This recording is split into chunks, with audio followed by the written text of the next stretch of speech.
un des principes fondamentaux de notre République a été bafoué, celui selon lequel, lorsque le peuple décide, notamment à travers ses représentants, c'est-à-dire à travers le Parlement, selon lequel le gouvernement exécute ses décisions. L'exemple est frappant. Le Parlement a voté en février dernier, dans la loi de finances pour 2025, un dispositif de lutte contre la fraude aux arbitrages de dividendes, dite fraude cum-cum. Ce dispositif avait été introduit et adopté au Sénat à l'unanimité. Il poursuit un objectif clair de justice fiscale. S'assurer que les actionnaires étrangers détenteurs d'actions françaises soient bien imposés, comme le prévoit la loi fiscale, lors de la perception de leurs dividendes. Il lutte contre des montages frauduleux d'évitement de l'impôt mis en œuvre par certaines banques, qui perçoivent d'ailleurs au passage une rétribution. Or, que s'est-il passé après cette loi adoptée? Le gouvernement a prévu des textes d'application de la loi qui ouvrent une brèche dans laquelle les banques peuvent s'engouffrer pour continuer à frauder l'impôt. Ces textes d'appréciation, en effet, prévoient plusieurs cas où l'imposition est expressément exclue, alors que rien, absolument rien dans la loi que nous avons votée n'ouvre la loi à la non-application de l'impôt. Le président de la Commission des finances, Claude Raynal, et moi-même avons eu connaissance de ces textes d'application lorsqu'ils étaient en projet. Nous avons clairement fait connaître au ministre de l'Économie et des Finances notre opposition à leur parution. Je vais d'ailleurs vous lire un extrait du premier courrier que nous avons adressé au ministre en date du 31 mars dernier. Je cite: « Le projet transmis crée une faille dans le dispositif qui permettrait aux opérations frauduleuses de perdurer, et ce, malgré l'adoption de nouvelles dispositions législatives insérées par le Sénat. » Il me semble que c'est assez clair. Pourtant, à ce moment-là, nous avons appris que le gouvernement comptait passer outre.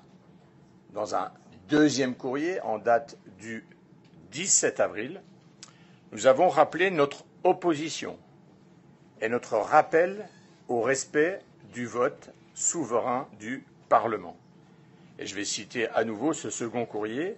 L'intention du législateur est ainsi parfaitement claire. Et ces modalités de mise en œuvre ne sauraient ouvrir des brèches permettant, dans tel ou tel cas, de ne pas appliquer la retenue à la source due en application de la loi fiscale. Je tiens bien sûr ces courriers à la disposition de la presse.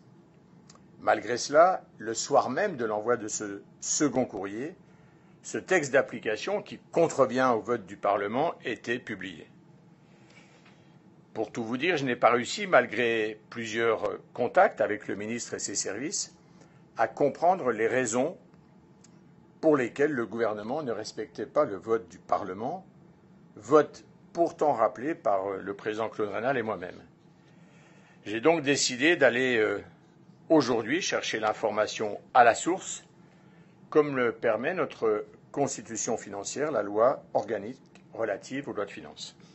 Elle offre au rapporteur général de la Commission des finances ou au président la possibilité de procéder à des contrôles sur pièce et sur place de la bonne application de la loi fiscale. Et je dois vous dire que le résultat de mon contrôle est absolument effarant. En effet, d'une part, c'est le lobby bancaire lui-même, à travers la Fédération bancaire française, qui a demandé à Bercy de prévoir ces cas de non-application de l'impôt, alors que les banques elles-mêmes profitent de cette fraude. D'autre part et surtout, j'ai découvert que les administrations fiscales de Bercy avaient conseillé, dans une note au ministre du 20 mars dernier, de ne pas répondre aux demandes d'exclusion de l'application de l'impôt formulées par la Fédération bancaire française. Je cite les éléments récupérés auprès de Bercy. Compte tenu de l'intention du législateur, une exclusion large de ces opérations soulèverait un risque polémique sévère. Je cite encore, la direction de la législation fiscale et la direction générale des finances publiques sont d'avis de ne pas répondre à la Fédération bancaire française sur ce point. Il s'agit tout de même de la direction de la législation fiscale, direction chargée de l'application de la loi fiscale, et d'autre part de la direction générale des finances publiques, c'est elle qui est chargée du recouvrement de l'impôt et de la lutte contre la fraude. Ces deux directions recommandent au ministre de ne pas publier le texte d'application tel quel. Le président et le rapporteur général de la commission des finances du Sénat, à l'origine de la loi, demandent expressément au ministre de ne pas publier le texte d'application tel quel. Et pourtant, le gouvernement publie le texte d'application tel quel. Enfin, je n'ai reçu aucune explication claire sur le fond des raisons pour lesquelles le texte d'application avait ainsi été rédigé. Tout cela, malgré ou après 5 heures d'échanges à Bercy, finalement très obscurs. Alors pourquoi? Qui, finalement, protège la délinquance en col blanc? Car il s'agit bien de délinquants, même s'ils présentent bien. Des délinquants poursuivis en tant que tels par le parquet national financier, qui a lancé des perquisitions contre plusieurs grandes banques françaises. Je peux citer ceux des Générales, BNP Paribas, Natixis, HSBC. Le Crédit Agricole a lui-même reconnu, après en avoir nié l'existence, sa participation à ces schémas d'évasion fiscale.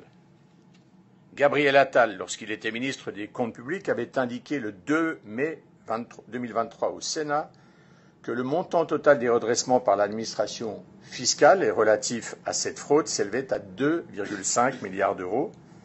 D'après les informations que j'ai récupérées auprès de Bercy, il y aurait désormais pour plus de 4,5 milliards d'euros de redressements en cours, avec des redressements qui datent du mois dernier et qui attestent que la fraude massive des banques continue.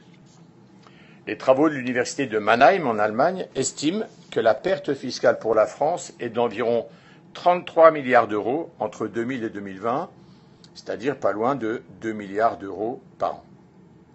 Et pourtant, la Direction générale du Trésor, qui se présente quand même comme le régulateur du secteur bancaire, dit pour sa part qu'elle n'a jamais produit aucune note sur le sujet de la fraude CumCum. Et lorsque j'ai rencontré la Fédération bancaire française en novembre dernier, en novembre 2024, pour travailler sur ce sujet, que m'ont-ils dit? Je dirais même que m'ont-ils écrit, puisqu'ils m'ont remis un document, et à la première page, en haut, en caractères d'imprimerie grand format et gras, je lis « Il n'existe pas de phénomène de fraude en France résultant de pratiques d'arbitrage de dividendes ». Au regard de la réalité de cette délinquance et des montants massifs que je viens de rappeler en jeu, on pourrait presque trouver ça drôle si ce n'était pas en fait à la fois tragique et inacceptable. Je pense d'ailleurs que cette note en dit long sur le fait que certains, souvent les plus puissants et ou les plus riches, se croient au-dessus des lois et refusent de se voir appliquer la loi fiscale elle-même, pourtant universelle et s'appliquant à tout le monde. Or, depuis 2018 et la révélation de ce scandale par la presse, des obstacles incessants se sont dressés face à la volonté du Parlement de mettre fin à cette fraude. En 2018, le Sénat avait adopté une mesure contre les CumCum, mais cette dernière avait été rapidement vidée de sa substance lors de son passage à l'Assemblée nationale. Et plusieurs sources ont confirmé aujourd'hui que c'était la Fédération bancaire française qui était très directement intervenue dans la nouvelle rédaction du dispositif qui le rendait inopérant. Quand j'ai souhaité l'année dernière rétablir un dispositif de lutte contre la fraude, c'est le gouvernement qui s'y est opposé, et je dois le dire, à regret, à tous les stades de la procédure. Le gouvernement s'est opposé à mon amendement. Il a ensuite lui-même proposé une rédaction qui le vidait de son sens et qui vidait donc le dispositif de son sens. Il a même, par la suite, saisi le Conseil d'État pendant la procédure budgétaire, fait à ma connaissance inédit, en pensant que cela pourrait lui rendre un avis, celui-ci pourrait rendre un avis défavorable à notre dispositif, et jusqu'en commission mixte paritaire, il a poussé des rédactions pour revenir sur notre vote unanime Et à la fin, même après l'adoption de la loi et l'expression du peuple, même contre l'avis de ses administrations fiscales, il choisit de publier des textes d'application qui vont encore à l'encontre de ce vote dont je rappelle qu'il est unanime et permettez-moi de le dire, je l'espère toujours, souverain du Parlement. Les administrations de Bercy m'ont même dit ce matin qu'elles n'avaient jamais reçu de commande du gouvernement de présenter un dispositif légal pour lutter contre la fraude Cumcum, malgré, et je dois le dire, malgré toute cette communication gouvernementale pendant des années autour de la fraude, aucune proposition depuis 7 ans maintenant, malgré l'ampleur des montants en jeu. Je trouve ça assez regrettable pour peser mes mots. Force est donc de constater que des forces que je qualifierais d'obscures sont à l'œuvre, en tous les cas celles de l'argent et des puissants. Alors qu'on ne se méprenne pas, moi je ne suis pas du tout contre les banques, ni hostile non plus à ce que des montages financiers complexes permettent de réaliser les opérations concourant à la compétitivité de notre économie. Mais je suis hostile, oui, à la fraude, et je refuse que le Parlement soit ainsi bafoué. La France doit, selon moi, selon nous, suivre le chemin d'autres pays, l'Allemagne, le Danemark, les États-Unis par exemple, qui, eux, ont mis en place des dispositifs de lutte contre cette fraude. Je souhaite donc, ça ne nous surprend pas, que les institutions de notre République soient respectées, c'est-à-dire tout simplement que la démocratie soit respectée. Je demande ainsi officiellement et solennellement au ministre de l'Économie et des Finances de retirer le texte d'application de la loi qu'il a édicté le 17 avril dernier et qu'il n'en édicte d'ailleurs aucun autre sans l'accord du Parlement. Comme je le lui ai dit, je reste évidemment ouvert à un travail à la fois constructif et transparent sur ce sujet. Si ce texte n'était pas retiré, autant vous le dire, je ne vois pas comment il serait aujourd'hui possible de demander aux Français de participer aux efforts de redressement des comptes publics en 2026. Imaginez comment d'un côté demander 40 milliards d'euros d'efforts aux citoyens français et laisser de l'autre perdurer la fraude opérée par les banques. Je le dis donc très clairement, en ma qualité de rapporteur général de la Commission des finances, le retrait du texte d'application du gouvernement est pour moi une demande impérative du Sénat pour respecter la volonté et, je le redis, le vote souverain du Parlement.